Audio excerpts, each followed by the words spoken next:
So let's go ahead and see if G2 can force Fnatic, just like the first semi, into a Game 5, or whether Fnatic will take the series 3-1. Sky Temple is going to be our map. Again, tradition. Actually, in this case, it's a bit of a different draft. We have Tyrande banned out first. And normally, if you remember the last few drafts, we more or less saw different hero bans so that you could go either into Tyrande or Kel'Thas on the first pick. But Fnatic, they won't have Falstad this time. So they say, okay, we ban out Tyrande, you can ban Kel'Thas or leave it to us. But we want to have Falstad and we take it. Yeah, their Falstad was very, very strong in the last game as well. But not willing to, they're not willing to take the risk on the Tyrande still, and G2 were like, no, we don't feel the risk of giving you Kel'Thas is worth it. Just to explain that thought process here again, if they ban out, if they want to play Falstad and they ban out a different hero than Tyrande, then G2 Esports is, for example, banning Kel'Thas, Fnatic picks Falstad, and that would leave Tyrande for G2 Esports. So that's the reason why this time they decide to pick one of those two high-priority heroes as their first ban. Normally, you always try to avoid that if you want to pick the hero yourself, if you are on the first pick, first ban. So a little bit of back and forth that we're seeing here. Again, we have for G2 Esports an opportunity to go into Uther and, of course, ETC. It's one of the standard things to do, but there are other options Uther has taken, and they pick a Sonya together with this. I like this. It's the more aggressive approach. And it's actually pretty cool for Sky Temple. G2 Esports is just realizing that they have to build up some momentum during these fights. And every time that Fnatic got Sonya, it turned around against them very quickly. Yeah, Sonya really strong when in the hands of someone who is very good at it. And Fnatic, they have two people who are very good at Sonya. So it doesn't matter which one you put it on, you're going to have a very bad time. Same with Falstad, actually. Yeah. Falstad, I'm really interested to see what they're going to combo off with that. Falstad in itself is already a great hero to take, but with the Sonya and the Uther taken, there's still an ETC around and a Muradin, so you can make your mind up which ones of the two you would like to have more. ETC is going to be the choice. You can combo that also, of course, again with the Tyrael, because if they don't take Tyrael here, G2 Esports is likely to ban him out for the reasons that we've seen already earlier. So I have to admit that I would like to see a Tyrael here, and there we have him. Tyrael is taken. They should ban out Muradin. Yeah, I would say Muradin banned for Fnatic. G2 Esports, on the other hand, what do you think they're going to get rid of here? We already see the Uther taken by them. So if I had to guess, I would say any kind of very aggressive burst support. Maybe the Kharazim being got rid of here would be quite good. Give ETC, make it easy for them to try and focus down ETC once that certification does run out. Otherwise, probably another damage dealer, maybe getting rid of the Jaina so they don't have that huge AoE burst to follow up on the ETC mosh pit and stuff like that, because currently they're relying on the auto-attack damage of Falstad. So a couple options there for G2. And it's a question of what they're doing. They are running very low on bonus time pool, though. A few other heroes that we could see in this game as well are once again Zagara and Sylvanas. I don't really think that we're going to see bans on the two of them. If any, then Fnatic might consider banning out Sylvanas here over the ban on Muradin. That would, of course, allow Muradin for G2 Esports and allow them a very aggressive setup here. But that Sylvanas, of course, is quite powerful too, and it's especially in combo with Zagara very nice. Well, they do ban out a support here, but the support is Morales this time. And to be fair, on this map is huge. Having that medevac to get around is very nice and very cool to have. It's still quite interesting that they are giving it away, the Kharazim. There's the Tassadar ban from Fnatic, giving away Muradin. Yeah, not only that, so I find that is, okay, I understand. Makes sense, I understand it. I still am a bit surprised that they prioritized the Tassadar ban over the potential bans on Muradin or as a frontliner. Then again, G2 Esports would be forced into most likely a Johanna, considering how they played thus far, if they ban out Muradin, which is still very solid. So they want to get rid of Tassadar so that Sony doesn't get the extra supports with the shields. Therefore, Muradin is still in play and they take it. Yeah, at this point, I could really see them go straight into either Zagara or Sylvanas once again. They need the range damage. Both of those would fit that build very effectively. There's also the chance for a Reyna if they want to go more for that auto-attack focus, as opposed to the more utility and push focus on your range damage dealer that you would get from the Zagara or the Sylvanas. Yeah, they run very low. There is also a Jaina now taken. Okay, so that helps them with additional lockdown. I mean, Muradin into Uther stun, and Jaina on top of that works. Problem, of course, again, Tyrael. Tyrael is already on the opponent's team, so G2 eSports, they pick Jaina, knowing that Tyrael is a hero that can negate that damage. The Charism is chosen as we expected. I mean, we've been talking about it when we saw Morales being banned out instead, which also can make sense. We had a lot of backdoor attempts on this map here thanks to Morales, so it's something that you can utilize. A bit of range damage would be nice for Fnatic. I could see a Zagara here, Sylvanas, both of them are absolutely fine. We've been talking about it, so... Sylvanas, I think, is a bit more likely to combo with the ETC, throwing in that Wailing Arrow, stopping people from interrupting. You can, of course, combo Zagara as well, but I think the extra damage you get from Wailing Arrow is going to be a bit more appealing for Fnatic, if I had to guess. But we could be wrong, and that is, I believe... No, they go for Valor, so they do get a bit of area damage and a bit of range damage, just not with that huge pushing potential that you would get from either the Zagara or the Sylvanas. Valor has solid temple control here with the damage that she dishes out, and also if you go for multi-shot build, you can go for the Frost Shot level 13. Actually, you can even with an arrow build go for the Frost Shot. It depends, of course, all on the spell shield. If you really feel you need that against the Jaina or Kel'Thas, we oftentimes see a spell shield taken, depending on how exactly the game goes, how much heal and how much peel you have for your team. There's that Sylvanas, though, so she is taken. I expected her to be taken by Fnatic, not only because she's strong, but I thought that they would attempt to pick her away from G2 eSports. I was actually a bit surprised to see that Jaina picked before Sylvanas for G2 eSports, since they've been running Sylvanas in nearly every single map. And that's a very good timing. Yeah. By the way, this is our couch. Yeah, this is the couch. Okay. And this is us on the couch. Exactly. But yeah, very interesting compositions from both teams. I believe the Jaina pick from G2 is one, extra burst damage to follow up on, say, a Wailing Arrow from the Sylvanas. They can maybe do that quite nicely. But like you said, Sanctification is a thing. I think it's more due to taking it away from Fnatic, so they don't have the follow-up to the mosh pit with Jaina and someone like that. The drafts are pretty solid in itself. I mean, at this point, we have nice pressure. Once again, at the beginning, we're probably going to see G2 trying to pick a tower. Saying like, all right, guys, which lane are we going to go? Which lane do you think they are not? And then try to drop one of the towers. Usually they try to go for the bot lane so that you get an attempt to get rid of that well. If they're going to do that here on that one, it's something we're going to find out. Gives you a slight lead at the start, but yeah. It's interesting that we do not have a Zagara here, since on Sky Temple she's usually like so popular. She's very popular, just left alone in that bot lane, just to get huge amounts of pushing potential when she's left basically unfocused. If you leave her alone there against someone who's not going to be able to hold the lane, then you're going to have a very, very unfortunate time. Yeah, once more, of course, we also have now the Uther taken for the Divine Shield. Like, he's still the most focused support, I would say, in the European server. We have a couple of other regions where he's not as often picked, actually. But right now, I feel like that guy is just absolute. I mean, he has everything. He has good heals. He has also a Shrink Ray, a slow.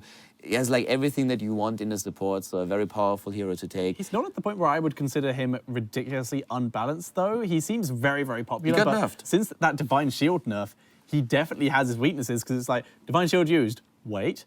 Okay, go.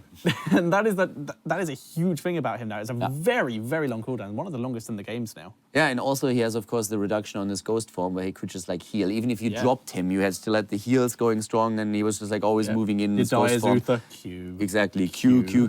They ridiculous cooldown on that Q as well when you die. And now he has only 8 seconds over the 10 that he had before, so that kind of works for them as well. The game is, by the way, loading up, so we're going to have that next match ready in just a bit. And currently we are in a 2-1 lead for Fnatic, so we could actually see a 3-1 if they take it. If not, G2 eSports, they have a chance, of course, to bring us into a 5th game, which would be the second game today, or the second match today that goes over the full distance. That would be very cool. And we are loaded into the game, so we're going to be getting into game number 4 of Fnatic versus G2 eSports. And to the left side of the map, we have indeed Fnatic with Breeze on ETC, Quacknix on Falstad, Menes playing Vala. We have Shat on Tyrael, Smexy Style on Charism. And to the right side of the map, their opponents, the Polish team. Leo from Korea is playing Uther, Shihu on Sonya, we have Juve on Muradin, Bashik is playing Jaina, and Nika is on Sylvanas again. Sylvanas is one of the most popular heroes for the team. They really, really love to play with her on any map, but especially on maps where you have like something to control, where you have like any kind of summoning for like moving for you, as for example, Dragonshire. We're actually seeing G2 move up as a 5-man group to that watchtower. They were thinking about going for it to see which lane that Fnatic will go to, so they knew which lane to push. Instead, they can't really do that, so they have to spend a very short amount of time trying to body their minions. That's not going to have a huge effect at all. It's always a nice gamble that you have here. With Sylvanas, you're trying to go on lane and just like push that a little bit, make sure that you get an opportunity to maybe take a tower down before your opponent realizes what's going on. But the reactions here are kind of fun. And it's of course always cool to see how they are both trying to find out which one they could go for. Having a look at the level 1 talents, we can see the Season Marksman and Prog Rock on the Falstad and the ETC, so both of them going for stacking. Same with Tyrael, who's going for that regen master. Vala going for the siphoning arrow, so going for a bit more of a sustainy build, one that she can help duel a bit and maybe escape from Sonya a little better with. This is actually going to be an interesting choice here. With the siphoning arrow, she has now a chance that on the temples she is, first of all, as you said, she has the sustain. That helps also if Sonya tries to go directly for her. We have a very, very heavy burst comp. Oh, and talking about the very, very heavy burst comp on G2. Yep. There we see it in action. Karazin is dying and he's the first kill in the game. So yep, job well done by G2 Esports. That's something that you have to dodge later on with that sanctification on Shed. But yeah, that's also why we have an arrow build here. It can really help you with the extra sustain when you drop that and get some hit points back with a level 4 talent. What I want to see though is a level 13 talent, because we could very well see that spell shield that I've been talking about during the draft. Very true, that is a possibility for now. We're seeing Sylvanas. She did take with the wind as opposed to that barb shot. She's putting a lot of pressure onto that top lane. As her team does have full control over that temple, they're just leaving the mid one over to Fnatic. Well, Fnatic are just trying to split up and get as much XP as possible because they are behind almost just a bit of XP, which is currently a level that is about to change any second now, but it was due to that early kill by G2 Esports. Yeah, Muradin is already suffering a bit of damage. He is currently on half health, even less than that. And we have him still going for the temple. There's a kill against the fort. Very solid moves here by G2 Esports. We have Fnatic again falling slightly behind at the beginning of the match. They have built up so much momentum after that victory on the second map, but now G2 Esports is starting to really find their rhythm, I feel. They are. They definitely seem to be rolling a lot better than they did in some of the earlier games, but we'll see if it's going to be enough. We have seen multiple games in this tournament and many others where teams have taken the early lead and then managed to lose it second. A huge objective fight happens. Yep. Especially in Heroes of the Storm, comeback potential is absolutely insane. Yeah, with Fnatic in particular. From both sides. Fnatic has actually, usually they have extremely nice shot calling. We had a couple of games where they really struggled and then they were able to go for impressive backdoor attempts to turn a game around and win a basically lost match. So they're usually very solid on that. The team in general is extremely strong. And they've been showcasing this, but G2 Esports, they are not out yet. This is a best of 5, not a best of 3. And therefore, we have still the opportunity for Bashik and his boys to turn this around. Bot lane is being pressured now, and that's the important one. Yeah, they're going to try and get as much pushing down as this is possible because this is where the next temple spawns. Already gotten the towers down quite low, so they will take less lanes, which means more lanes will go onto the forts. And that is the aim from doing this kind of push. They do need to de-push mid as well, so they're going to spend a bit of time doing that. And they're also grabbing at the mercenary camp, their siege giant as well.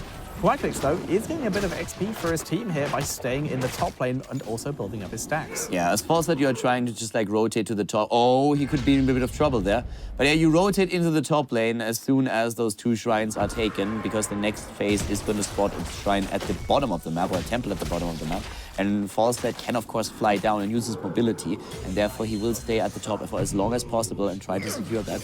The level 7s that we have, now they just keep rocking here once again. We're seeing the repeating arrow, of course, to complete the build here. And we are seeing once again also the ferocious healing with Frostbitten on Jaina. Pretty much the standard talents here, nothing out of the ordinary. It's what you would expect from the compositions that we've seen.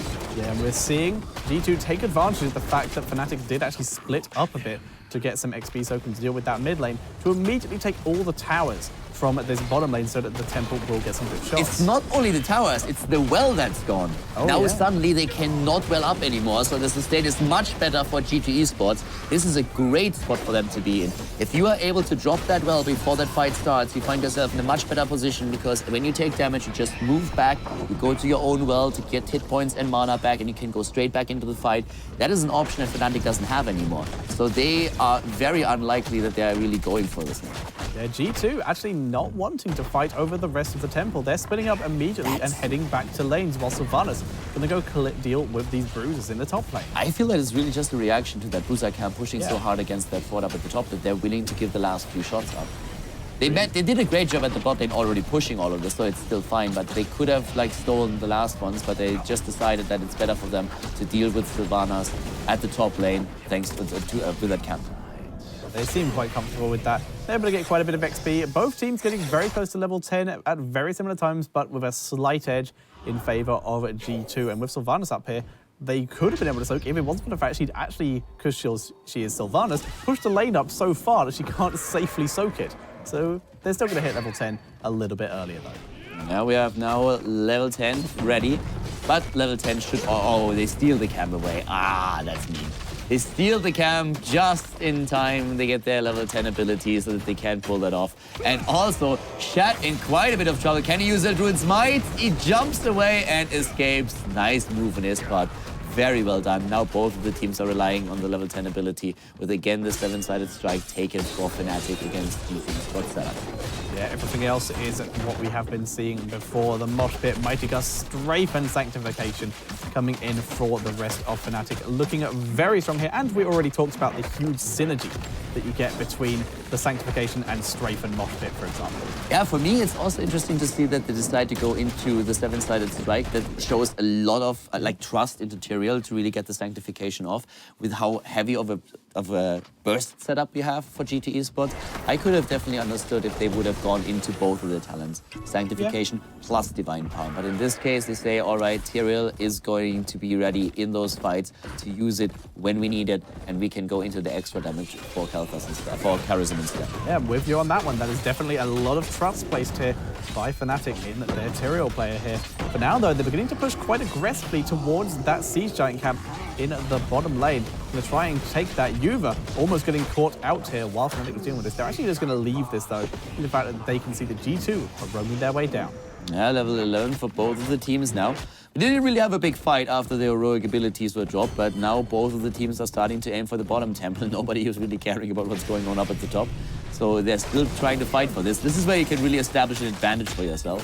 Sonya was ready, was trying to poke in, but Fnatic, they have to really just gather up and start to push in now, because they cannot just let all of these shots go to the opponent's team.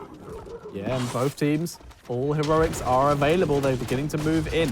Fnatic going to be the first to take control of this temple. Yuva moving in as the front line. Gets a good double stun there, but immediately jumps back. Shittle going in, though. Divine shielded very early here.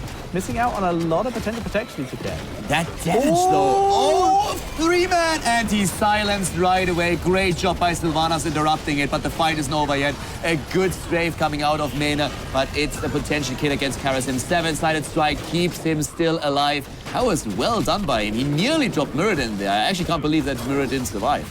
Yeah, that was very well played by both teams there. The 4-man mosh pit from Breeze, followed by a super fast waiting arrow to prevent a huge amount of that. And the clutch 7-sided strike, Muradin just getting out of that as well. Just so many close calls there for both teams. Practice having to head back up to the top lane to de-push this. And we're seeing Fnatic moving their way up to the upper lanes. Looks like they may want to try and fight over that top temple, whereas the bottom one is 100% over to G2. Yeah, and at the top temple, we have ETC starting to move onto the platform, but of course, level 13 talents are now ready. Mystical Spear, we have the Shrink Grave, Improved Ice Block, Thunder Strike, and Evasive Fire are the talents taken by G2 Esports. Only one kill in the game so far. A single kill, not more than that. We have had one kill, and as such, it is all time to report Karazim, as he is the only one to have died. For now, though, he is the one taking this temple. Needs to be careful. We'll dash to a teammate to make sure he does not get picked off here. And G2 moving into this area very aggressively. Muradin having to jump away. Needs to be very careful. He isn't caught out either. Yeah, Fnatic, they need the 13, and there it is. So now they can start to fight for their temple if they want to. Again, Relentless taken. Double Giant Killer, actually. Even Vala committing to Giant Killer and not going into the potential spell shield. Here comes the fight. They're starting to go for Muradin. Of course, Sonya, that's the two targets that they want to take down. Mighty Gust being used. They're starting to jump in. 7-sided strike did very little for Smexy style here. Everybody was moving out of the range. Yeah, but this is still 10 seconds left. before Mosh is available. Divine Shield very nicely used on Shiniku there, was able to get a huge amount of aggression out of it. But we're seeing Fnatic pulling back, trying to be a bit more careful. Mosh is now available, but it's the only heroic available for Fnatic, but all of the ones for G2 are down as well. We're going to see Fnatic begin to push back into this temple area. They want to try and fight it, and they're going to be able to get at least a couple of the remaining shots, and we're finally seeing G2 backing away. Yeah, the shots might be able to drop that fort low enough that they can move in and take it down, might even eliminate it. The bot lane is being pushed heavily, and that's why Falstad flew already down to the lane, defending now the wall that protects the keep. It's a tricky spot for Fnatic to be in, because we still have G2 in a slightly inexperienced. They have very smart rotations so far on the map. They don't risk anything. They are playing this very safe and sound, and Fnatic is really struggling to find a kill here. Yeah, they're doing their best to try and pick up something, but G2 always moving as a group at this point. They're very rarely split up, as opposed to Fnatic, who are doing a very nice job with split soaking XP, but G2 seemingly able to keep control very effectively here. Yeah, and of course we have groupies taken on 13 now with that proc rock on level 1 and the just keep rocking on level 7, so ETC is really helping out the team a lot here. It's important to really know that we have those two giant killers. I've been talking about it already a bit earlier, but it really feels like they're going to try to put massive damage on Muradin. And Muradin is actually caught out here, nearly taken out by the 7-sided strike, but he jumps out of the range. That is a very powerful play against Muradin. He's very low now. Doesn't really open up enough potential for Fnatic though to drop a hero or engage into the back. Yeah, Muradin has his trait as well, so he's actually able to move back and will be quite healthy by the time the next fight does happen. Jad teleporting out, dodging the spear very nicely there. So Fnatic going to be pulling back and looking for a new angle to engage upon when the next time for a fight happens. Level 15 about to be hit by G2. They're still quite a bit away from their next talent tier, but much closer to it than Fnatic are. Yeah, once again, Sylvanas at the top lane trying to burst the wave down, and there's still, of course, the remainders of the Bruiser camp that was captured earlier that she has to deal with too. Talking Bruiser camps, we have one taken for G2 Esports. Temples appearing on the map again. There's also that boss that could still be taken at any point if a team really feels like they have the advantage to go for it after a fight, for example. Now it's, of course, a bit too early. Good Stormbolt, but Breeze still power slides away. Has the talents to go for that, so yeah, he's able to escape here without any big problems. Yeah, he will pull back and wait for a new location to begin a fight at. We're seeing Fnatic beginning to regroup. Looks like they're going to try and put a lot of focus onto this bottom temple. G2, they're just going to grab a Siege Giant camp first before they decide to move in, and this will get them very close to their level 16, which will give them a big advantage and may force Fnatic to back away here. Yeah, Fnatic is only just trying to get a couple of shots as long as they can. They get a fort out of this, and that is strong. Nice dash on Karazim. Muradin even moving in, trying to slow them down, but we had Vala react with an arrow, can then bolt away, so there's no more horse riding for Muradin, at least not now. Yeah, a quick pause for Shad, so apparently a couple of connection problems that we have here. But Fnatic is really in a tough spot now. They have, at this point, no level 16. The bottom temple shots are going to be lost to them. They already rotate into the middle where we see ET taking position. And that means that Fnatic is most likely going to be able to sneak a few shots in. But overall, G2 Esports is just playing the... I don't really want to call it like the better game because they have still only one kill. But in terms of rotations, it feels like they have the better position in the match. Yeah, their rotations have been really, really solid this entire game so far. It feels very similar to a lot of the things that we've seen before, where even if you're not ahead in kills or you're not making some sort of big plays that win you the game or something like that, it definitely feels like G2 have had the initiative in this game so far. Fnatic are reacting to what G2 are doing. They're reacting to how G2 initiates those team fights as well and making sure that they don't come off worse for wear for it. And to be fair, you don't have that many kills at the moment, so they're doing a good job defending, but they're definitely not the ones in the driver's seat right now. It's more a thing of really structures falling here, because normally when you are looking at the lack of kills, we are seeing Falstad in a position where he should be able to soak more experience. I mean, the game continues, so we're going to find out if they can move back here. It's still 16 versus 16, so they got the experience by dropping another structure. The Temple actually dropped the last fort on the side of the opponent. It was really important. Gave them enough experience to run out the same talent, and we have very important talents. I mean, 16 is such a... It's an incredibly important talent level for the teams here in general. Oh, but the silence and the drop against ETC. That was beautiful by G2. That was extremely well done at the perfect moment in time. 2 of the temples are still up. They're chasing Quacknix now. G2 Esports is playing an incredible game at this point, and they get exactly the kills that they need, and there's another one against Falstad. The temples are theirs. They could go for boss if they want. I would be surprised to not see as a result of these 2 kills a keep for. Yeah, and we're going to see G2 attempt to make that a reality. Pushing in here, they have a Siege Giant camp here as well. They have Sylvanas. They can move in and just disable this keep. There we go. Moving in, making sure that the Giants can get a direct shot. And that will be the first keep of the game. Going over to G2. The second one, actually getting quite close as top lane is under some quite serious duress. That's not all of it. We have them moving straight into their first temple, so they're going to take both of the temples now as well. And they can easily do that because, let's face it, there's still a hero missing on the map. Muradin is soaking the shots here. Now they can move to the bottom. It's level 18 versus 16. Fnatic is more or less with their back to the wall at this point. What they really need to do is either at some point take a risk and try to sneak a boss in, which is a massive risk to take, and it can backfire really hard. But they need to make something happen. They lost the first keep. More shrines that they lose or more temples that they lose will mean that they're going to lose more of their crucial structures and the inner ring. So if they don't win a team fight soon, then they are slowly and steadily going to die in this game here. Yeah, need to be so careful for the moment. Falstad not with the rest of Fnatic, but of course can fly in. He's currently in the bot lane, clearing out the waves and getting more stacks. He's currently on 36 Season Marksman stacks. Quite a lot of damage here. G2 moving in aggressively. They want to try and get Breeze again. Nice power slide to dodge out that Storm Bolt.